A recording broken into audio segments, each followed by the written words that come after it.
Class 6 का chapter number 5 पृथ्वी के प्रमुख परिमंडल आज शुरू करते हैं। तो चलिए देर नहीं करते हैं, शुरू करते हैं। टाइम बहुत कम है। जैसा कि आप पहले अध्याय में पढ़ चुके हैं कि पृथ्वी एकमात्र ऐसा ग्रह है जहां जीवन है। मानव यहां जीवित रह सकता है क्योंकि जीवन के लिए आवश्यक तत्व भूमि, जल तथा हवा पृथ्वी पर मौजूद है। पृथ्वी की सतह ऐसी है जिसमें पर्यावरण के 3 महत्वपूर्ण घटक आपस में मिलते हैं तथा एक दूसरे को प्रभावित करते हैं। पृथ्वी का ठोस भाग जिस पर हम रहते हैं उसे भूखंड भूमंडल कहा जाता है। पृथ्वी का ठोस भाग जिस पर हम रहते हैं उसे भूमंडल कहा जाता है। गैस की परतें जो पृथ्वी को चारों ओर घेरती हैं उसे वायुमंडल कहा जाता है। गैस की वो परतें जो पृथ्वी को चारों ओर से घेरती हैं उसे क्या कहते हैं? वायुमंडल। वायुमंडल में क्या क्या है? तो ऑक्सीजन, नाइट्रोजन, कार्बन डाइऑक्साइड तथा दूसरी गैसें वायुमंडल में पाई जाती हैं। पृथ्वी के बहुत बड़े भाग पर जल पाया जाता है जिसे जलमंडल कहा जाता है। पृथ्वी के बहुत बड़े भाग पर क्या पाया जाता है? जल पाया जाता है। आप सबको पता है कि 95% पृथ्वी जल से घिरी हुई है। उसको क्या कहते हैं? जलमंडल कहते हैं।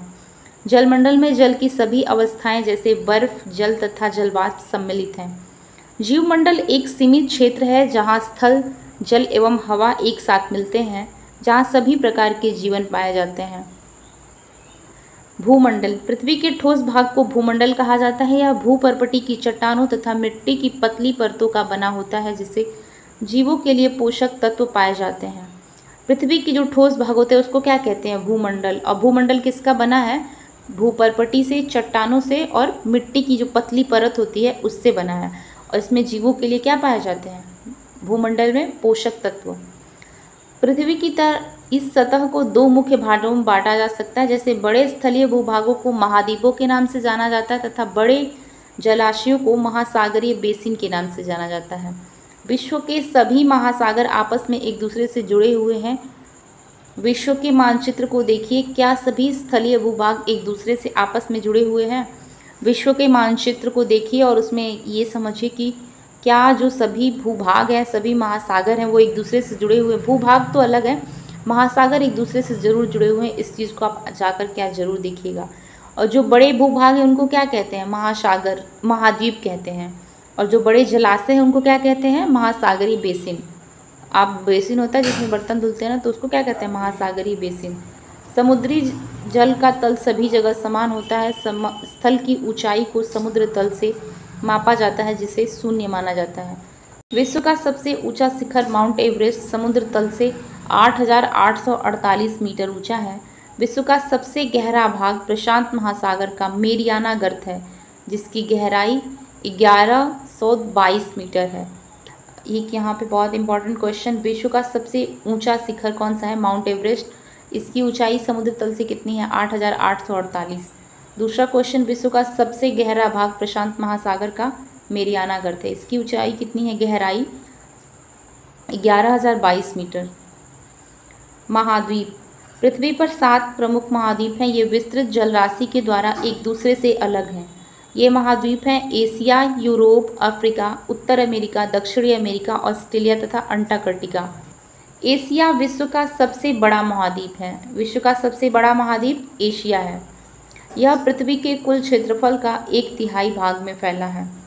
ये कितनी दूरी पर फैला है? पृथ्वी के कुल क्षेत्रफल के 1/3 भाग में फैला है। यह महाद्वीप पूर्वी गोलार्ध में स्थित है। कर्क रेखा इस महाद्वीप से होकर गुजरती है। जो कर्क रेखा है वो क्या करती है? एशिया महाद्वीप से होकर के गुजरती है। एशिया महाद्वीप कहाँ स्थित है? पूर्वी गोलार्ध में। एशिया के पश्चिम में यूराल पर्वत है जो यूरोप को अलग करता है। यूरोप एवं एशिया के संयुक्त भूभाग को यूरेशिया, यूरोप प्लस एशिया कहा जाता है। यूरोप और एशिया का जो पूरा भूभाग है उसको मिलाकर क्या कहा जाता है? यूरेशिया।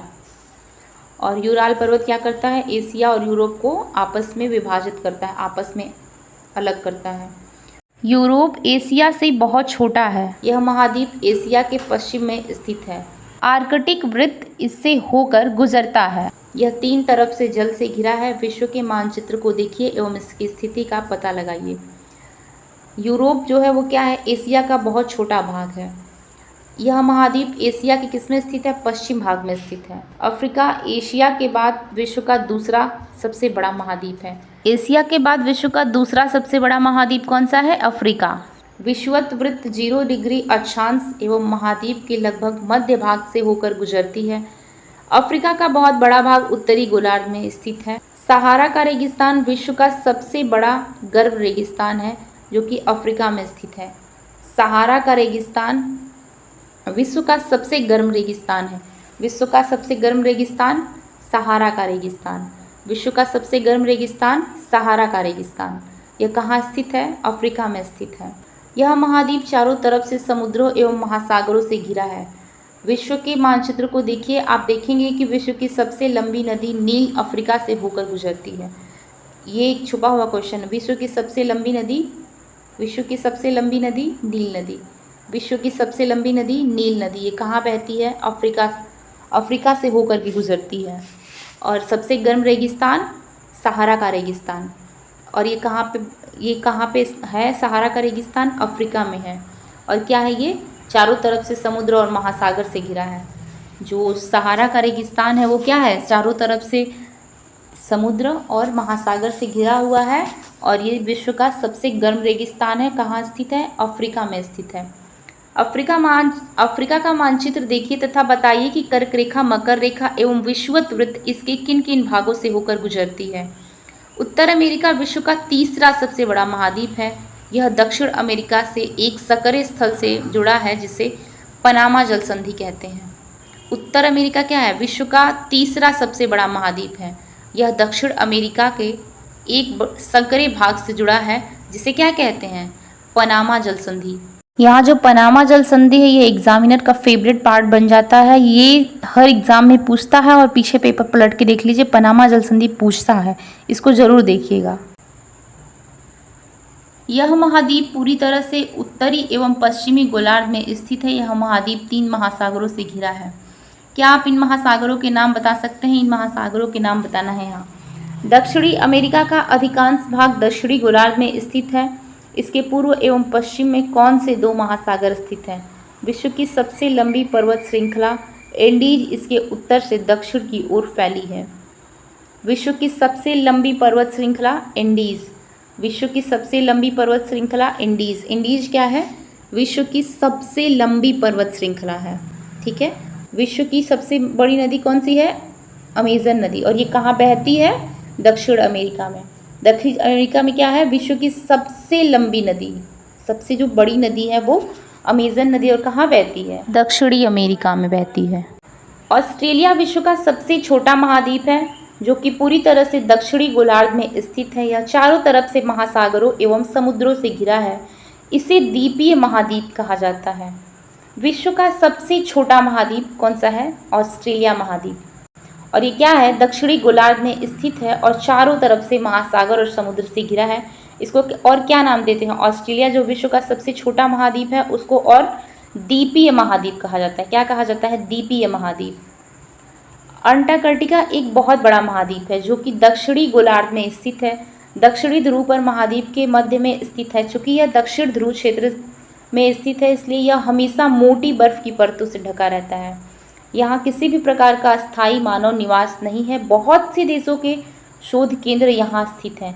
भारत के सभी शोध संस्थान यहाँ हैं जिनके नाम हैं मैत्री तथा भारती। आगे देखते हैं जलमंडल। पृथ्वी को नीला ग्रह कहा जाता है। पृथ्वी का 71%, पृथ्वी को क्या कहते हैं? नीला ग्रह। और पृथ्वी का 71% जो भाग है वो क्या है? जल से घिरा हुआ है तथा 29% भाग क्या है? स्थल है। यानी पृथ्वी के 71% भाग में पानी है और 29% पानी जो जगह है वो हमारे रहने के लिए स्थल है। जलमंडल में जल के सभी रूप उपस्थित हैं। इनमें महासागर, नदियाँ, झीलें, हिम नदियाँ, भूमिगत जल तथा वायुमंडल के जलवाष्प सभी सम्मिलित हैं। पृथ्वी पर पाए जाने वाले जल का 97% से अधिक भाग महासागरों में पाया जाता है एवं वह इतना खारा होता है। और वो क्या है? इतना ज़्यादा खारा है महासागरों का जल कि मानव के उपयोग में आ ही नहीं सकता। उसको मानव उपयोग नहीं कर सकता क्योंकि वो बहुत खारा है। शेष जल का बहुत बड़ा भाग बर्फ की परतों एवं हिम नदियों तथा भूमिगत जल के रूप में पाया जाता है। जल का बहुत कम भाग अलवण के रूप में पाया जाता है जो मनुष्य के इस्तेमाल में आता है। यही कारण है कि नीले ग्रह में रहने के बावजूद हम पृथ्वी की कमी महसूस करते हैं। मानव के उपयोग में क्या होता है? 97% जल नहीं आता है, क्योंकि क्या है, ये बहुत ज़्यादा खारा है। और जो भाग बचा है, शेष जल का बचा हुआ भाग क्या है? बर्फ़ की परतों के नीचे है, या तो हिम नदियों में, और या तो भूमिगत जल के नीचे, जो भूमि है उसके नीचे है। पानी का स्टेटस बहुत नीचे है। यही कारण है कि पृथ्वी को क्या कहते हैं? नीला ग्रह। महासागर, महासागर जलमंडल के मुख्य भाग हैं। ये आपस में एक दूसरे से जुड़े हैं। महासागर क्या है? जलमंडल के मुख्य भाग है, और ये आपस में एक दूसरे से जुड़े हुए हैं। महासागरीय जल हमेशा गतिशील रहता है। महासागरीय जल कभी भी शांत नहीं रहता है, हमेशा गतिशील रहता है। तरंगें, ज्वार भाटा तथा महासागरीय धाराएं महासागरीय जल की 3 प्रमुख गतियां हैं। बड़े से छोटे आकार के आधार पर क्रमशः 5 महासागर प्रमुख हैं। कौन कौन से महासागर हैं विश्व में? कितने हैं? 5 प्रमुख महासागर हैं। कौन कौन से? प्रशांत महासागर, अटलांटिक महासागर, हिंद महासागर, दक्षिणी महासागर और आर्कटिक महासागर। एक बार फिर बताइए कौन सा है? प्रशांत महासागर, अटलांटिक महासागर, हिंद महासागर, दक्षिणी महासागर तथा आर्कटिक महासागर। प्रशांत महासागर सबसे बड़ा महासागर है। सबसे बड़ा महासागर कौन सा है? प्रशांत महासागर है। यह पृथ्वी के 1/3 भाग पर फैला है। पृथ्वी का सबसे गहरा भाग मेरियाना गर्त प्रशांत महासागर में स्थित है। सबसे गहरा भाग पृथ्वी का कौन सा है? मेरियाना गर्त है। पृथ्वी का सबसे गहरा भाग मेरियाना गर्त। मेरियाना गर्त कहाँ स्थित है? प्रशांत महासागर में। प्रशांत महासागर लगभग वृत्ताकार है। प्रशांत महासागर कैसा है? वृत्ताकार है। एशिया, ऑस्ट्रेलिया, उत्तर एवं दक्षिण अमेरिका इसके चारों ओर स्थित है। अटलांटिक महासागर विश्व का दूसरा सबसे बड़ा महासागर है। यह अंग्रेजी भाषा के एस अक्षर के आकार का है। जो अटलांटिक महासागर है वो क्या है? विश्व का दूसरा सबसे बड़ा महासागर। विश्व का दूसरा सबसे बड़ा महासागर कौन सा है? अटलांटिक महासागर। और इसका आकार कैसा है? एस आकार का है। इसके पश्चिमी किनारे पर उत्तर एवं दक्षिण अमेरिका है। पूर्वी किनारे पर यूरोप एवं अफ्रीका। पूर्वी किनारे पर यूरोप और अफ्रीका, और दक्षिणी किनारे पर क्या है? पश्चिमी किनारे पर क्या है? उत्तर एवं दक्षिणी अमेरिका। उत्तरी अमेरिका और दक्षिणी अमेरिका इसके पश्चिमी किनारे पर है, और पूर्वी किनारे पर यूरोप एवं अफ्रीका।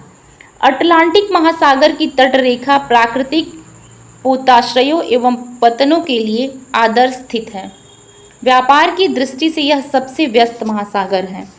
हिंद महासागर ही एक ऐसा महासागर है जिसका नाम किसी देश के नाम पर, यानी भारत के नाम पर रखा गया है। यह महासागर लगभग त्रिभुजाकार है।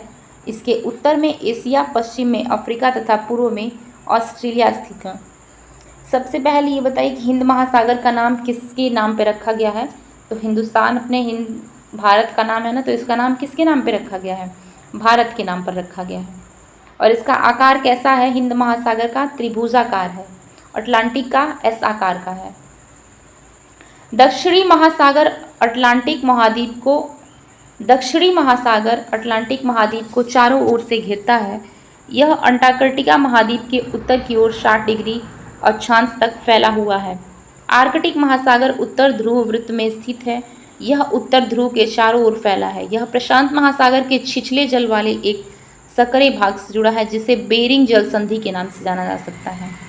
बेरिंग जल संधि के नाम से। एक बार फिर से, आर्कटिक महासागर उत्तर ध्रुव वृत्त के पास स्थित है। यह उत्तर ध्रुव के चारों ओर फैला है। यह प्रशांत महासागर के छिछले जल वाले एक संकरे भाग से जुड़ा है, जिसे क्या कहते हैं? बेरिंग जल संधि। यह उत्तर अमेरिका के उत्तरी तटों एवं यूरेशिया से घिरा है। यूरेशिया क्या है? Europe plus Asia.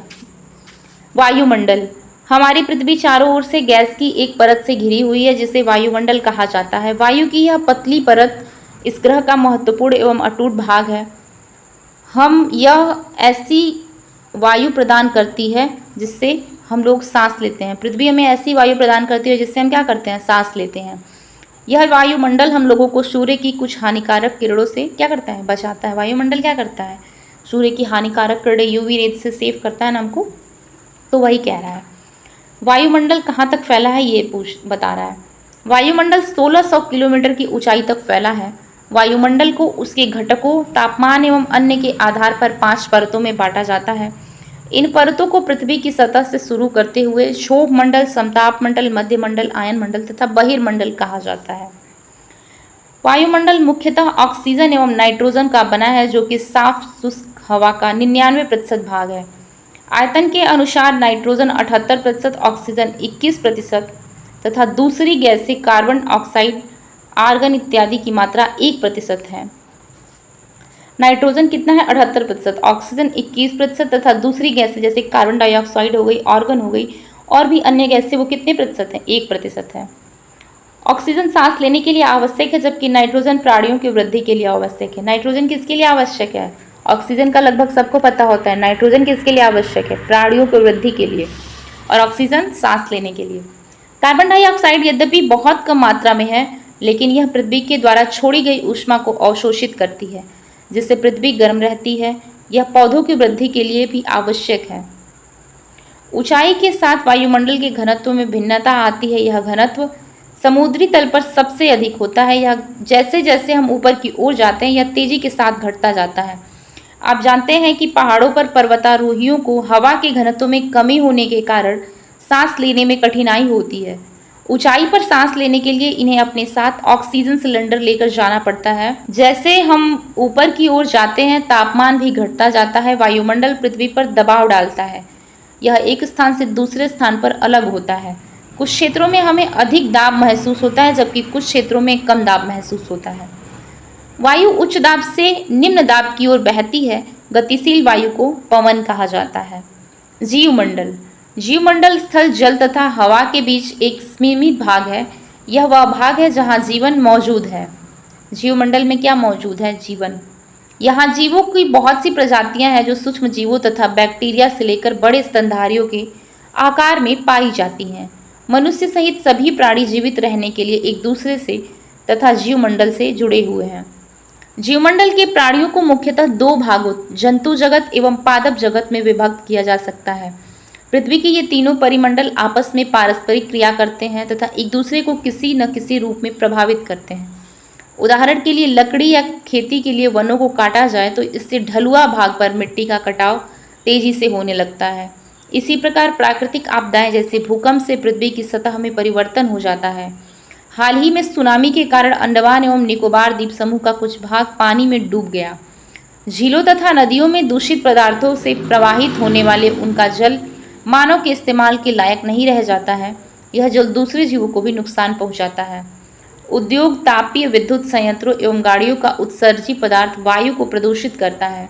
Carbon dioxide वायु को एक महत्वपूर्ण घटक है, लेकिन कार्बन डाइऑक्साइड की मात्रा में वृद्धि के कारण पृथ्वी के तापमान में वृद्धि हो रही है। पृथ्वी के तापमान में वृद्धि क्यों होती है? तो क्या होता है? CO2 की मात्रा बढ़ जाती है तो क्या होता है? पृथ्वी के तापमान में वृद्धि होती है।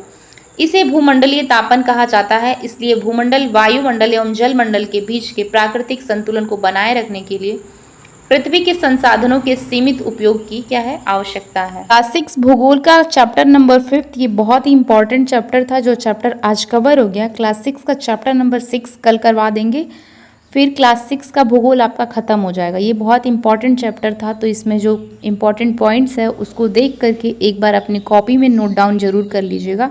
चलिए मिलते हैं एक नए वीडियो के साथ चैप्टर नंबर 6 में।